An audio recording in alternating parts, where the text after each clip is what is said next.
Mana yanje, umuhungu ndamugire gute?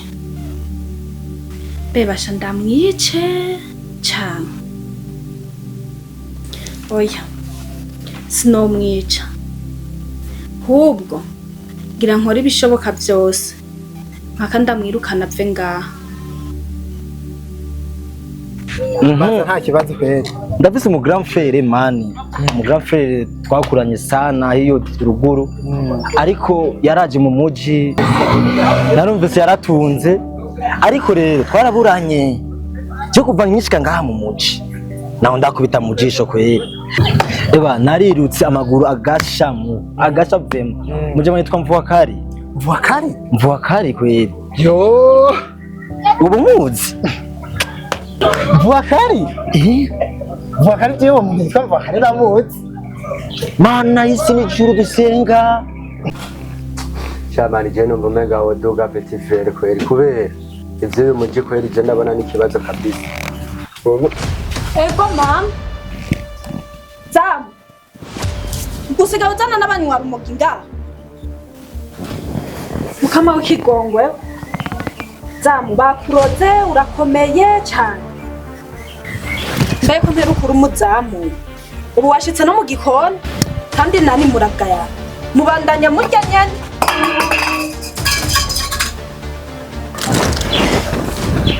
Genda utari suka hariya. Kandi naharya muce muhatera n'imboga. Nyaruka. Sawa nta kibazo mama.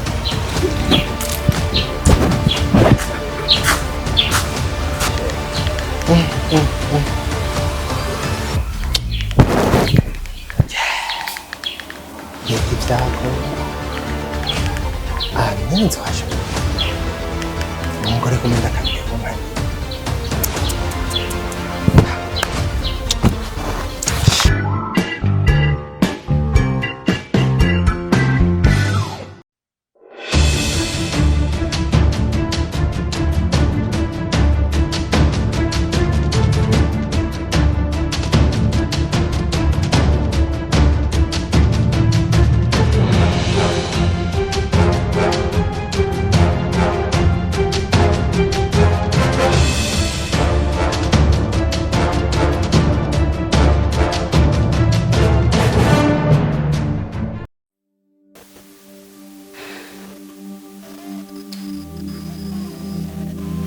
Mana yanje,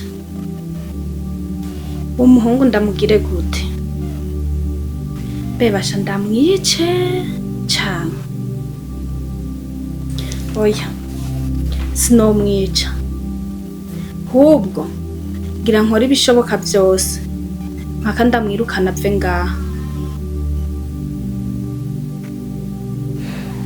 Kandi rero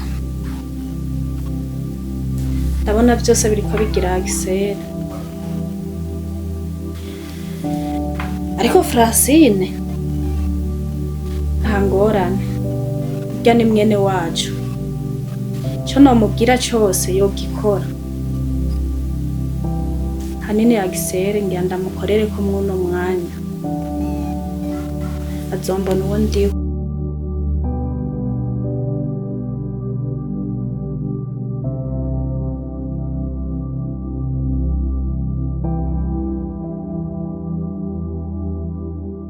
Ubwo rero reka telefone wa musheri wanje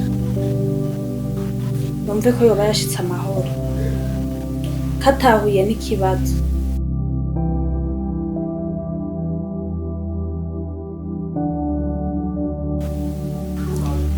Behoho giposhete ntiyagiye ayitwara.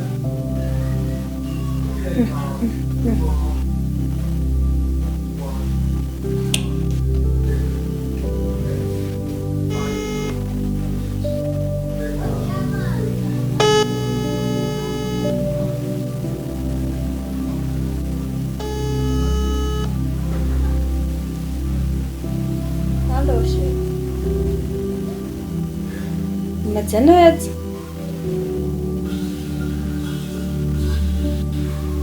Oya niwihangana. Ahubwo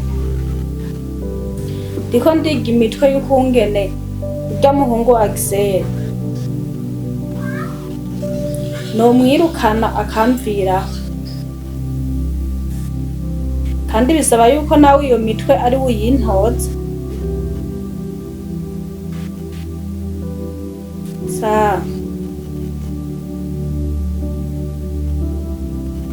Oya nukuri nta ngorane. None wumva we vyogenda gute?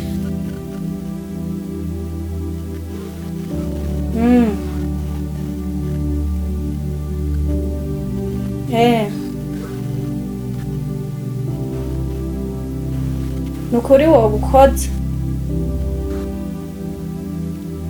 timfashe nukuri uzoba ukoze. Sawa we tuzobivugana ntugire ikibazo.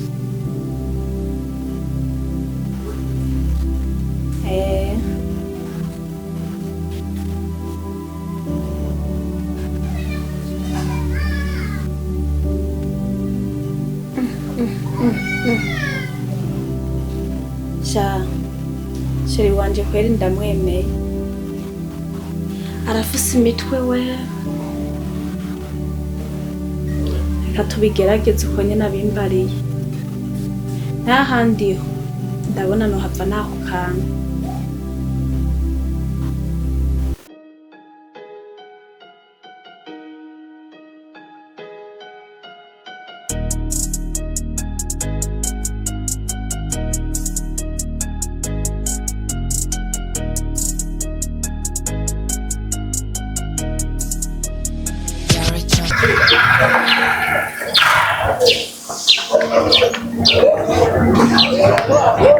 Bro, sawa.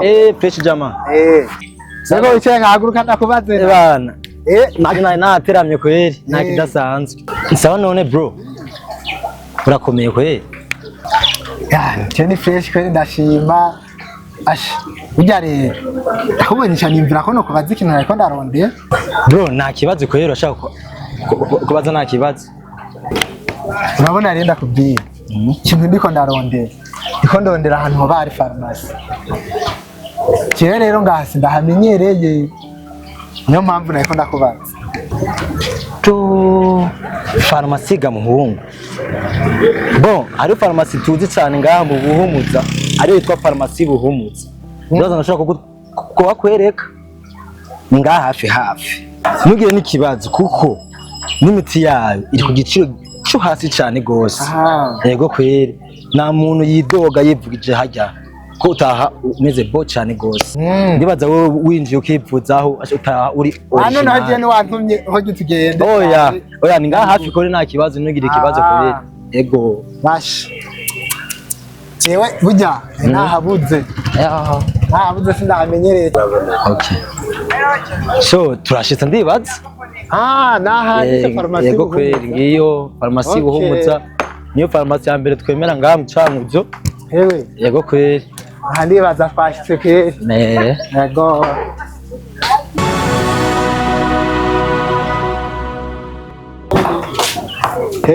wabonye rero bya binakubwiye nk'uburere cyo urakoze kweri. Oya ntugire ikibazo vraiment, nari nakubwiye ko ngaha ikintu ari hoje.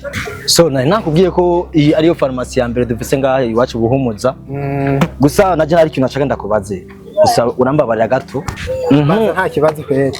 Ndafise mu grand frère mani, mu grand frère twakuranye sana hiyo ruguru, ariko yaraje mu muji, narumvise yaratunze, ariko rero twaraburanye cyo kuva nyishika ngaha mu muji, naho ndakubita mu jisho kweri. Narirutse amaguru agasha vema. Muje mwitwa Mvuakari kweri.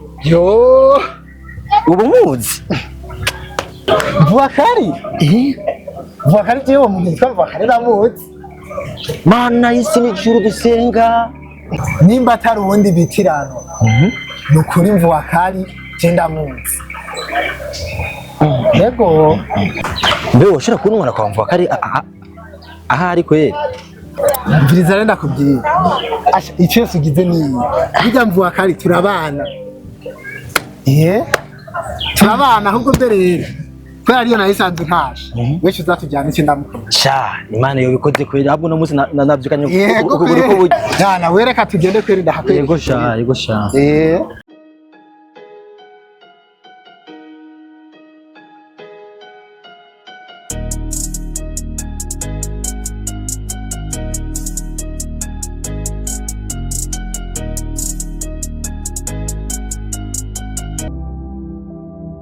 Ewe hirya rero twashitse mwana oya aha nyene aha niyo mwibere niho tuba kweli kandi turanabana rero nagutera inkuru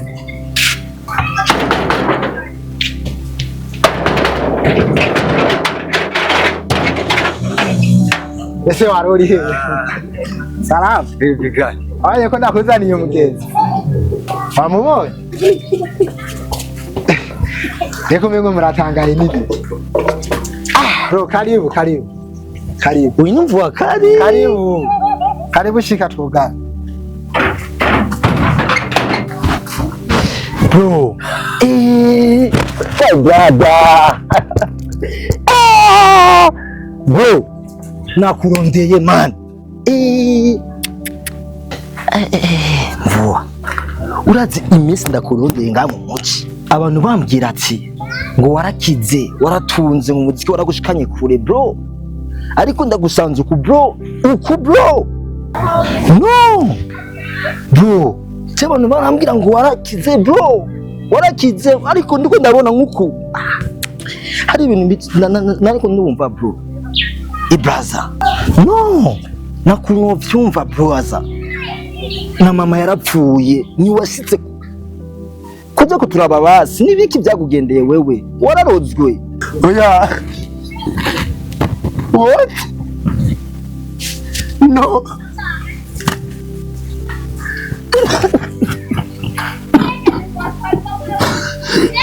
mama no sindabyumva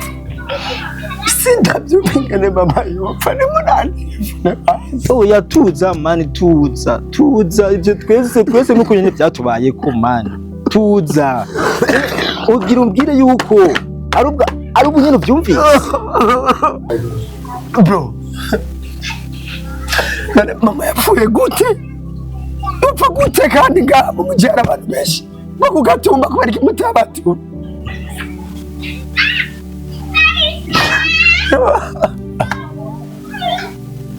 bro yapfuye ryari man apfuye amezi 3 aheze mama apfuye bro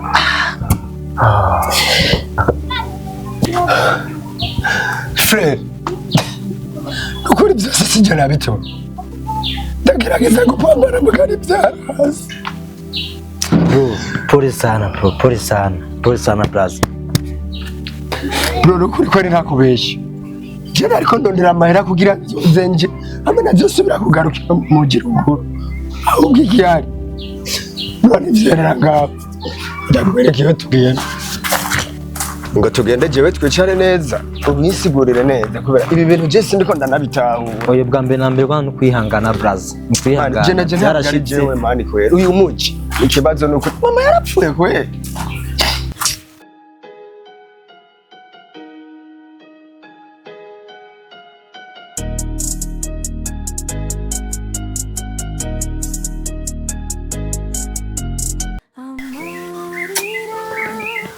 mwana urabona rero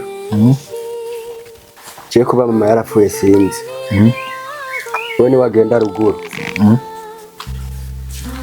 uzubabwire ko ibyo bavuze yuko jewe ntunze mani ndakenye sana sha wowe kumbwira ati byo gusubira ruguru mani niko numva ni ibyo kujya kuno byica nk'uko ntabwo ndondera akazi nanje nkore petit frère sindakwanga kandi ntukangwe n'izi nyazo mu mujingo ziraryoshe none gasha jewe no kuronderera akazi gute kandi uzi ko muzihe na wasigaye ari kimuga kajya gahene ubona ko cakasigara kararagirane sha najewe nosubira ruguru kweli mama nashize mu muji zo kuyipambana ko vema Shamani je numva umenga woduga petit frere kweri kubera ivyo uyu muji kweri je ndabona n'ikibazo kabisa. Ego mama. Zamu. Gusiga ujana n'abanywa rumogi ngaha. Mukama w'ikigongwe. Zamu bakuroze urakomeye cyane. Mbega mpera ukuri umuzamu. Ubu washitse no mu gikoni kandi nani muragaya. Mubandanya murya nyene.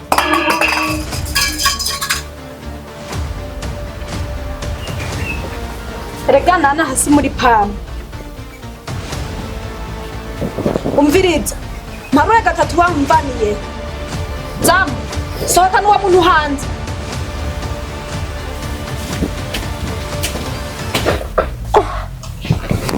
Braza, ubwo nibwo buzima ubayemo? Abo umenekeje cyo gucanduka pe. Mama.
Sam.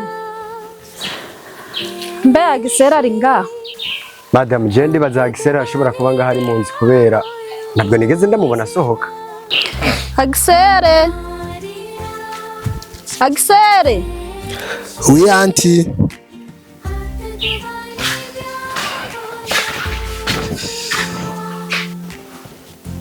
Anti. Ngarimo mamagaye. Mbe nta n'isoni kwigwandarika mwiyonze. Anti. Je nari mu nzu. Hari ibintu byo kwishura nako ndarabanyika. None wewe uzoguma mwiyo kaye ya misi yose ubaza ko atakindi gikorwa uzokora ngaha. Anti. Nukuri je ntabwo naguma mwikaye gusa. Ibikorwa ndabimenyere. Umuhere wacu twarakora kwezi. None ukeneye nze ndarinda kukubwira ibyo ukora canke wewe wokwibwiriza. Ne ntukuze. Anti. Je ndakoze nivyo. Ariko urabona ko nkiri mushasha ngaha. Ibintu bimwe birangora no kumenya. Ngaha nta bintu bya hatari bihari. Ntegerezwa kukubwira. We ntububibona. Aha namba waje kwa Samanga. Si kwa so na nyoko. Ivyo byo kwitwaza ngo amashure ngibiki. Kora kandi ufashe n'abandi gukora. Ndaba nkubuza amarika arakora wenyene nturi kuramufasha. Aha ntihakora abakozi bonyene nawe durabafasha. Witwaza ngo abakozi Abakozi nawe durabafasha. Kuko sibo boguma bakora bonyene. Uvuye ku ishure. Uraba ibintu bitameze neza ubishira ku murongo. Anti. Je nukuri nta kintu kimwe ntazokora.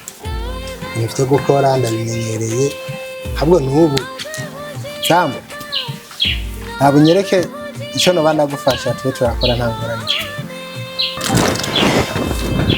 Genda utari suka hariya. Kandi nahajya muce muhatera n'imboga. Nyaruka. Sawa nta kibazo mama.